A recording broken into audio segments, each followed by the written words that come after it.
Hello and good evening all of you. स्वागत है आप सभी का सैरेमिक अकेडमी के यूट्यूब प्लेटफॉर्म पे। यूनेस्को द्वारा हिमाचल प्रदेश में स्थित कोल्ड डिजर्ट को बायोस्फीयर रिजर्व के रूप में मान्यता दी गई है और इसी के साथ भारत में बायोस्फीयर रिजर्व की वो संख्या जो यूनेस्को से मान्यता प्राप्त है 13 हो गई है। मतलब कि 12 पहले से थे, 12 कौन से हैं वो देखेंगे इस सेशन में। पहले इसके बारे में समझ लेते हैं जिसको अभी अभी शामिल किया गया है। ये जो कोल्ड डिजर्ट है वो हिमाचल प्रदेश के लाहौल स्पीति क्षेत्र में पड़ता है। लाहौल स्पीति जिला है, वहाँ पे पड़ता है। बहुत ज़्यादा हाई एल्टीट्यूड पे है। मिडिल हिमालय से लेकर ट्रांस हिमालय तक ये क्षेत्र जो है विस्तृत है। मोस्टली कहाँ कैसे जनरेट हुआ इस जगह पे ये कोल्ड डिजर्ट? मेन हिमालय जो है उसकी हाइट बहुत ज़्यादा है, बहुत ज़्यादा हाइट है, और उसके बाद ट्रांस हिमालय आता है। तो ये वाला जो क्षेत्र है ये मेन हिमालय की वृष्टि छाया में आ जाता है, यानी कि यहाँ पे मानसूनी विंड्स, मानसूनी पवनें जो है वो बारिश नहीं कर पाती। ये लीवर्ड वाला साइड है, यहाँ मानसूनी पवनें पहुँचती भी है तब तक उनकी नमी खत्म हो चुकी होती है। तो वृष्टि छाया क्षेत्र है, बारिश नहीं होती। और क्योंकि हाई एल्टीट्यूड पे है, बहुत ऊंचाई पे है, कितना ऊंचाई, लगभग 3000 मीटर से 6600 मीटर तक ऊंचाई पे है, इसलिए यहाँ पे शुष्क और ठंडी परिस्थितियां हैं और कोल्ड डिजर्ट यहाँ पे बन चुका है। भारत में हिमाचल प्रदेश, लद्दाख, इन क्षेत्रों में ही कोल्ड डिजर्ट आपको देखने को मिलता है। तो ये क्षेत्र हो गया है शामिल बायोस्फीयर रिजर्व में। 7700 स्क्वायर किलोमीटर के क्षेत्र में ये विस्तृत है। देखेंगे इस चीज को, क्या क्या इंपॉर्टेंट स्पीशीज यहाँ पे रहती है, क्या क्या इंपॉर्टेंट जगह यहाँ पे है। पिन वैली नेशनल पार्क है यहाँ पे, और किब्बे वाइल्ड लाइफ सेंचुरी है यहाँ पे, चंद्रताल वेटलैंड है यहाँ पे, पक्षियों की प्रजाति है 119 से भी ज्यादा, औषधीय पादप यहाँ पे मिलते हैं 47 से भी ज्यादा संख्या में, और कई इंपॉर्टेंट जीव जंतु भी यहाँ पे मिलते हैं। उनमें से कुछ एक एग्जाम्पल मैंने लगा रखे हैं, जैसे कि ये जो है वो हिमालयन वोल्फ है, ये जो है वो है अपना ब्लू शिप, हिमालयन आइबेक्स और स्नो लेपर्ड भी यहाँ पे देखने को मिलता है। ये जो स्नो लेपर्ड है वो यहाँ की फ्लैगशिप प्रजाति है। फ्लैगशिप प्रजाति क्या होती है? जिस भी जगह पे कोई ऐसी प्रजाति जो वहाँ के लोगों को ऐसे अट्रैक्ट करती है, अलग से डिनोट करती है, वहाँ की परिस्थिति की तंत्र को डिनोट करती है, लोगों को अट्रैक्ट करती है, वहाँ की सिंबॉलिक जो प्रजाति होती है उसको फ्लैगशिप प्रजाति कहते हैं। जैसे कि ये स्नो लेपर्ड जो है वो कोल्ड डिजर्ट में ही आपको मिलेंगे, ठंडी जगह पे। तो ठंडी जगह की ये फ्लैगशिप प्रजाति होगी, इसलिए इम्पॉर्टेंट था, इतनी इम्पॉर्टेंट, इतनी महत्वपूर्ण अलग अलग प्रजातियों को कंजर्व करके रखना। हिमालय का जो हिमालयन इकोसिस्टम है वो थोड़ा सा खराब होता जा रहा था क्लाइमेट चेंज की वजह से, तो इसको शामिल कर लिया गया है बायोस्फीयर रिजर्व की लिस्ट में। अभी बायोस्फीयर रिजर्व क्या होता है इसको समझते हैं पहले, फिर आगे चर्चा करेगी दूसरी बातों पे। बायोस्फीयर रिजर्व को समझने के लिए आप ऐसे समझो कि पृथ्वी पे अलग अलग जगह पे अलग अलग धरती है, अलग अलग तरह की चीजें हैं, स्थलाकृति। जैसे कहीं पे स्थल है तो उसको अपन ने नाम दे दिया स्थल मंडल, लिथोस्फेयर। जहाँ पे पानी पाया जाता है उसको अपन ने हाइड्रोस्फेयर यानी कि जलमंडल नाम दे दिया, और जहाँ पे हवा पाई जाती है उसको एटमॉस्फेयर यानी कि वायुमंडल नाम दे दिया। अभी ये तीनों जो मंडल हैं, एटमॉस्फेयर, हाइड्रोस्फेयर, लिथोस्फेयर, यहाँ पे जीवन की उत्पत्ति है, मतलब जीव पाए जाते हैं। कुछ जीव जैसे पानी में मछलियाँ वगैरह रहती हैं, जमीन में हम जैसे जीव जंतु रहते हैं, हवा में पक्षी वगैरह रहते हैं, तो जीव है, लाइफ एग्जिस्ट करती है तीनों स्फेयर में।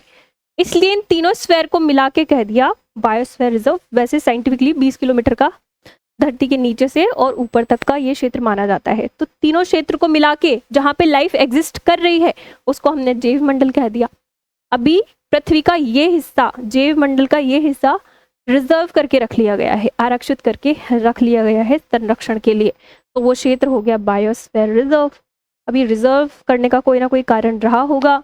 इसको ऐसे समझो कि पृथ्वी पे हम लोग तो जैसे जो लोग शहरों में रहते हैं वो तो बड़ी बड़ी बिल्डिंग्स, मकानों में रहते हैं, वहाँ पे जीव जंतु आसपास, प्रकृति बहुत कम आजकल देखने को मिलती है। लेकिन इस धरती पे कई जगह ऐसी है जहाँ पे आपको प्रकृति भी देखने को मिलेगी, जीव जंतु देखने को मिलेंगे, पेड़ पौधे वहाँ पे देखने को मिलेंगे, और लोग भी वहाँ पे बराबरी से ये तीनों स्पीशीज रहती है एक जगह पे।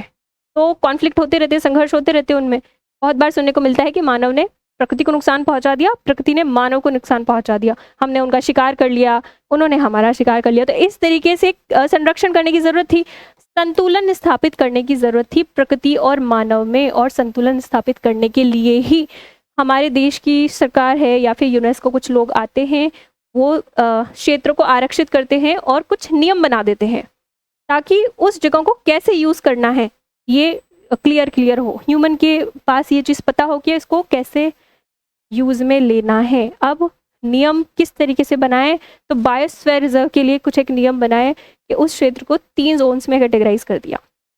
इस क्षेत्र को, जिसको बायोस्फीयर रिजर्व के रूप में हमने डिक्लेयर कर दिया।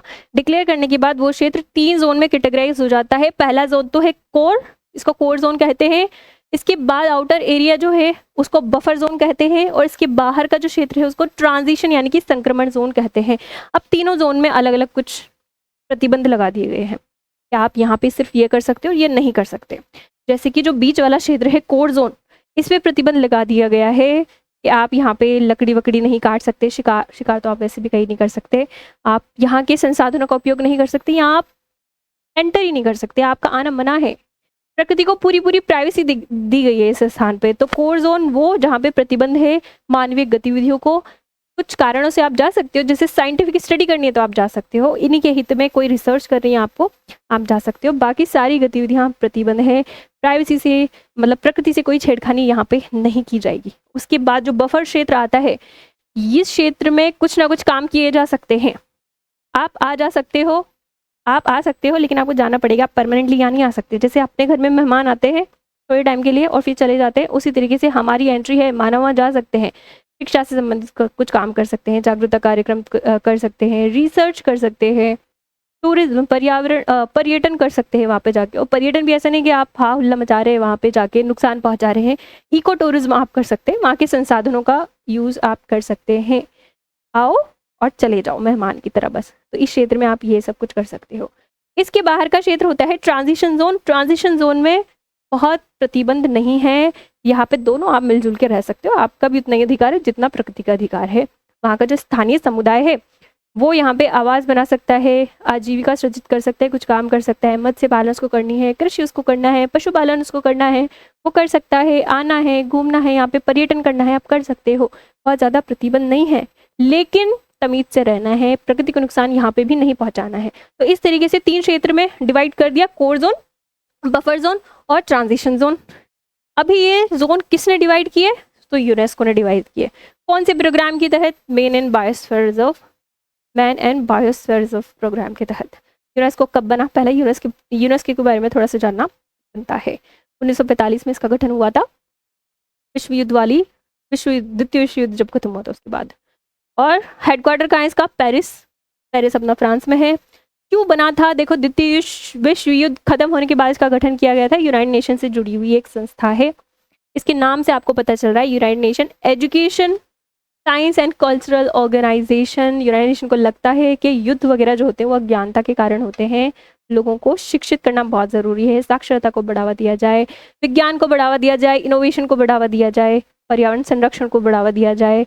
लोग अलग अलग हैं, एक दूसरे से नफरत करते हैं, रेसिज्म है बहुत ज़्यादा यहाँ पे, क्योंकि द्वितीय विश्व युद्ध के पहले देखा गया था हिटलर का हॉलोकॉस्ट, आपको याद होगा। तो नस्लीय भेदभाव होता है, तो लोग एक दूसरे से जुड़े रहे, अलगाव नहीं हो, शिक्षा के माध्यम से, विज्ञान के माध्यम से और संस्कृति के माध्यम से इनको जोड़ के रखा जाए, अंतर्राष्ट्रीय सहयोग स्थापित किया जाए, ताकि तीसरे विश्व युद्ध जैसी सिचुएशन नहीं बने, शांति बनी रहे पूरी दुनिया में। इसके लिए यूनेस्को ने सोच के इस तरीके का ऑर्गेनाइजेशन गठित किया। और विश्व युद्ध में वैसे भी बहुत सारी मॉन्यूमेंट्स हैं, बहुत सारे स्थल हैं, बहुत सारी कृषि भूमि है नष्ट हो गई थी, शरणार्थी लोग शरणार्थी बन गए थे। तो इस तरीके से भी उनको फिर से वहाँ पे विकास किया जाना था उनका, और पुनर्निर्माण किया जाना था, ऐसे स्थलों को संरक्षण प्रोवाइड किया जाना था। तो इसके लिए भी इसका गठन किया गया। क्या करता है? शिक्षा, विज्ञान, संस्कृति, इन क्षेत्रों में बहुत सारे कार्यक्रम चलाता है। जैसे शिक्षा के क्षेत्र में एजुकेशन फॉर सस्टेनेबल डेवलपमेंट, इस तरह के कार्यक्रम चला रखा है। भारत सरकार कोई योजना बनाती है तो उसके तहत ये फंडिंग दे देता है साक्षरता को बढ़ावा देने के लिए। सारे देशों में ऐसा करता है। जहाँ पे कमी है इस चीज़ की, संस्कृति के संरक्षण के लिए बहुत सारे कार्यक्रम चलाता है। उनमें से कुछ एक एग्जाम्पल लिख रखे हैं मैंने, सारे एग्जाम्पल नहीं, 50 तरीके के इसके प्रोग्राम हैं। वर्ल्ड हेरिटेज साइट, विश्व धरोहर स्थल की सूची ये जारी करता है। वर्ल्ड हेरिटेज साइट प्रोग्राम 1971 में इसने स्टार्ट किया था। 1971 नहीं, 1972 में स्टार्ट किया था। पर्यावरण को संरक्षण करना है, जलवायु परिवर्तन के उसमें शोध करना है, रिसर्च करना है इसको, तो इसके लिए प्रोग्राम चलाता है। उनमें से एक प्रोग्राम का नाम मैंने लिख रखा है man and biosphere reserve program. 1971 में स्टार्ट किया था इसने, और उसी के तहत world network of biosphere reserve पहल इसने शुरू की थी और इसी नेटवर्क में बायोस्फीयर रिजर्व को घोषित करके शामिल किया जाता है। World network of biosphere reserve 1974 में इसने स्थापित किया था और अभी तक इसमें 785 बायोस्फीयर रिजर्व शामिल हो चुके हैं। 142 देशों से ये सारे स्थल आते हैं। भारत से भी 13 स्थल इसमें अब शामिल किए जा चुके हैं। तो अब अपन देख लेते हैं भारत के कौन से 13 स्थल है जो इसमें शामिल है, क्योंकि यहाँ से एग्जाम में क्वेश्चन पूछा जा सकता है, बिल्कुल पूछा जा सकता है। तो ये देख लेते हैं। इस पिक्चर में तो मैंने वो भी लगा रखे हैं, मतलब ये जो पिक्चर है उसमें यूनेस्को से मान्यता प्राप्त है और ऐसे भी हैं जो यूनेस्को से अभी मान्यता नहीं मिली है लेकिन अपने देश ने उनको बायोस्फीयर रिजर्व घोषित कर रखा है। उसके बाद फिर ये यूनेस्को में सिफारिश जाती है और यूनेस्को उनको स्वीकृत करता है। अंतर्राष्ट्रीय स्तर पर, राष्ट्रीय स्तर पर हमारे देश में कोई ना कोई से कानून है जो हमारी देश को अनुमति देते हैं कि इस तरह के आप प्रोग्राम चला सकते हैं। तो इन्वायरमेंट प्रोटेक्शन एक्ट जो है अपना 1986, उसकी धारा 3 के तहत अपनी जो सरकार है वो राज्य सरकार से प्रस्ताव मांग सकती है। इस क्षेत्र से संबंधित राज्य सरकार जो है वो प्रस्ताव दे देती है और अपनी ministry of environment and forest and climate change जो है वो बायोस्फीयर रिजर्व घोषित कर देता है। उसके बाद ये यूनेस्को में सिफारिश की जाती है। यूनेस्को वाले कौन से ये देखते हैं। कोल डिजर्ट अभी अभी शामिल हुआ है। नंदा देवी उत्तराखंड में है। कोल डिजर्ट हिमाचल प्रदेश में है। उससे आगे चलते हैं, सिक्किम में कंचनजंगा आता है। अभी और आगे नहीं जाना है, ये यूनेस्को वाले नहीं है, यूनेस्को वाले पहले देख रहे हैं। मध्य प्रदेश में 2 है, पंचमढ़ी और पन्ना। अपना जो छत्तीसगढ़ है और मध्य प्रदेश उसकी बॉर्डर पे है अचानकमार, अमरकंटक, अचानकमार अमरकंटक। सुंदरवन डेल्टा है वेस्ट बंगाल में। मेघालय में जाते हैं तो उधर नेकरोक पड़ता है। अभी नीचे वाली साइड देखते हैं, यहाँ पे कर्नाटक लिखा है क्या, हाँ, लेकिन नीलगिरी जो है कर्नाटक के साथ साथ केरल और कर्नाटक तमिलनाडु तीनों के साथ जो है वो बाउंड्री शेयर करता है। तो नीलगिरी है। सबसे पहले जो बायोस्फीयर रिजर्व घोषित हुआ था वो यही है। उसके बाद अगस्त मलय तमिलनाडु केरल की बॉर्डर पे है।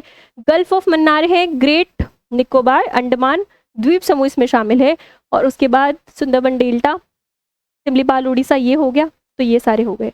इसके अलावा जो यूनेस्को में नहीं है वो है मानस, दिब्रू सैखोवा असम और अरुणाचल प्रदेश का दिहांग दिबांग वाला क्षेत्र। इधर शेषचलम क्षेत्र है आंध्र प्रदेश का और गुजरात का कच्छ वाला क्षेत्र। तो ये 4-5 ऐसे हैं जो अभी यूनेस्को से मान्यता प्राप्त नहीं है। आगे होपफुली इनको यूनेस्को से मान्यता मिल जाएगी। तो उम्मीद करती हूँ इस विषय पर मैं आपकी समझ को बढ़ा पाई होंगी। आपके लिए क्वेश्चन लगा रखा है, क्वेश्चन की प्रैक्टिस करके देखें। जिसने ध्यान से सुनी होगी मेरी क्लास को उससे क्वेश्चन आसानी से सॉल्व हो जाएगा। मेरे साथ बने रहने के लिए आपका धन्यवाद। मिलते हैं अगले सेशन में।